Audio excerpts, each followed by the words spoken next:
بسم الله الحمد لله والصلاة والسلام على رسول الله. السلام عليكم ورحمة الله وبركاته. انت علماء ماشان كهذا الشيء وزيرك قدام بآدي آد أي أماتسيين وحيل أديه لها كلمة دي كوها بوند ماشان وير عادين خير الله سيوا ماتسيين سيد الله الشاقي dadka Soomaaliyeed waxa in badan aan u sheegnaa culimaduna hadda ay u sheegeen waxa waaye inaan annagu horta aan is aqbalno is ogolaano annagu aan isku dhimrino marka kulankan iyo kii sanadkii hore dhacayba waxa waaye waxay calaamad u yihiin ama tilmaan u yihiin inaan is aqbalnay is ogolaanay dad badan oon meel isugu imaajirin sida hadda waxaa la yiraahdaa culimada iyo dawladdu inta badan isugu imaajirina la yiraahdaa laakiin waxaa laga boodo culimada lafteeda isugu imaajirin marka wax weyn waaye culimadii isku wada timiday culimadii dawladdii isu timiday insha Allah inta noo dhimanna waa noo wada imaan doona waa la isu wada imaan doona marka culimada inay isu timiday is dhageysatay dawladdii dhageysatay dawladdu ay culimadii dhageysatay dadka Soomaaliyeed meel kastoo ay joogaan culimadii oo isla joogta oo hadlayso ay dhageysteen oo ay daawadeen oo dadkii awal maxaan ku yiraahdaa laga arki jiray telefishinada iyo meelaha caalamiga iyo ay joogaan inay dadkii Soomaaliyeed soo hor fariistaan hotel Jazeera iyo hoteeladii kale magaalada ku yaal ay degan yihiin oo la arkayo oo qaraabadii iyo ehelkii iyo saaxiibadii iyo maanto isugu dambeysay xataa dib la soo arkay wax weyn ay runtii ahayd aad iyo aad u weyn safarka aad soo safarteen oo aad meeshaan timaadeen wax weyn ahayd sheekh usuuliya inta fadhiyo oo telefoon sheekh usuuli mas'aladaas maxay qabtaa on telefoon inta laga waca la dhihi jiray maanta haddii asigiyo nool socdo oo hotel Jazeera dhex taagan la arkay wax badan ay bedelay culimadan in badan oo kamid ah masaajidda Minnesota ku yaal iyo kuwa London ku yaal iyo kuwa yaa laga arki jiray ayagoo ka hadlaya maanta ayagiyo nool socdo xamar joogo dadka Soomaaliyeedna ta'thiir weyn ayay ku yeelatay runtii arintaas culimadu in ay socodkooda iyo saantooda ku badiyaan waa fiican tahay dadka in la hadlo waa fiican tahay in culimadii isla joogto ama dadkii shalay xoogaa kala gaba jiray ama kala leexa jiray ama meel isugu imaan jirin in ay maxaan ku isla fadhiyaan oo ay ixtiraam iyo qadarin aad iyo aad u ballaaran isu muujinayaan dadka Soomaaliyeed qulubtooda wax badan ay gelinaysaa dhowrka culimada ah oo wili xoogaa naga maqan ama maxaan ku yiraahdaa aan xeradii hore lagu kala jirjiray aan ka soo bixin xeradan weyn oo la isugu yimid wili aan soo gaarin waxaan rajaynaynaa safarada dambe iyo inay soo baxaan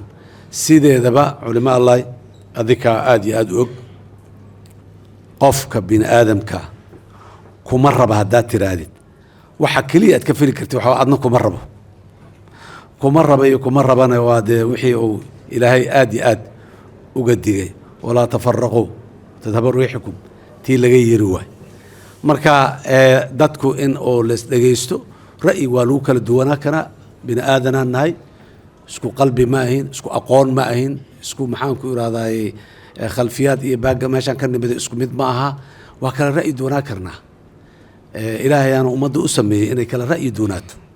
laakiin ilaahay ummadda kitaabkaas u keenay inay ku midowdo guryahooda iyo shu'uuntooda iyo amuurahooda iyo sida ay u dhaqanayaan iyo sida wax iga garanaya laakiin halka wax ay ku midaysiin ha kala midab duwanaadaan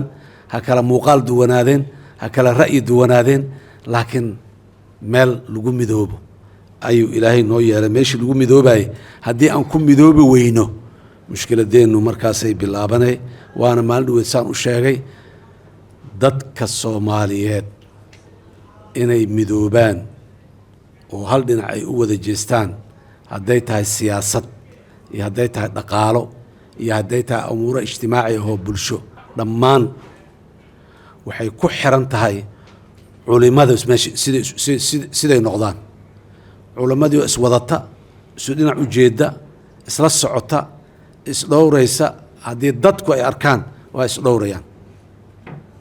is dhowrayaan ayaguna waana is qaadanayaan marka sidaas daraadeed wax la faro in la faro waa ka weyntiin laakiin kelmadii ahayd midnimada hoolkan aan isugu nimaada ma aha midnimada xagga qalbiga iyo fikirka iyo dareenka iyo waaye aan ka midowno amuurahaas midnimoo dhanna halsi ay ku timaadaa dulqaaday ku timaadaa haddaan laysu dulqaadan lama midoobi karo nin walba sida uu raba haddii in la wada noqdo uu rabo lama midoobi karo anugu waa inaan ku qancaa sida aan rabo iyo sidaan wax u arko inaan la iila wada arkaynin oo dad si ka duwan u arka ay jiraan marmarka qaarkoodna laga yaababa sidaan anigu u arko sidaas inay ka fiican tahay qofka kale u arkay in la isdhegaysto marka haddii la kale ra'yi duwan xataa la isu sheego leeyahay anigu kulama qaban ra'yigaas ahlan wa sahlan aniga saasaan qabaa waa la isqa mid saddexaad laga yaabaa inuu yimaado yiraahdo ninkaana ka saxan ku yiraahdo laga yaabaa marka in maxaan ku laakiin wax dhan waxa uu asala inaanan caroonin oo aanan dhihin muxuu ku dhinac marayaa wixii saxda ahayd u sheegtay muuqaato inaadan dhihin la rabaaye lagu noqnoqdo oo lagu celceliyo oo lagu waxeeyo yacni jiritaanka ilaahay hadda diidana oo inkiray yaa haddii lagu noqnoqdona markii dambana muxuu ahaay waxaad aragteen oo maanta adduunyada 1 bilyan iyo bar 2 bilyan ku dhowaad ummado ah ayaa ka yimiday maalin maalmaha ka mid ahoo lasoo dhaafay oo rasuulka calayhi salaatu wasalaam uu keligiis ahaa oo 2 ay ahaayeen oo 3 ay ahaayeen yaa la soo maray maantana 2 bilyan oo wax yar dhimanaa la sii maraya dadka muxuu ahaayey maantaas meeshii la joogay wixii la aaminsanay ee rasuulku uu ku hadlayay aaminsan maanta marka yacni waxaad dareemaysaa wax walbaahi iyo fikir walbaahi iyo talo walboo toosani bilaabaday u baahan tahay ku adkaysay u baahan tahay wadiday u baahan tahay inay dhab kaa tahay adigay u baahan tahay mar kale iyo mar kale waa idiin mahad celinaa culamadii iyo maxaan ku rahaa madaaristii iyo magaalooyinka aad ka timideen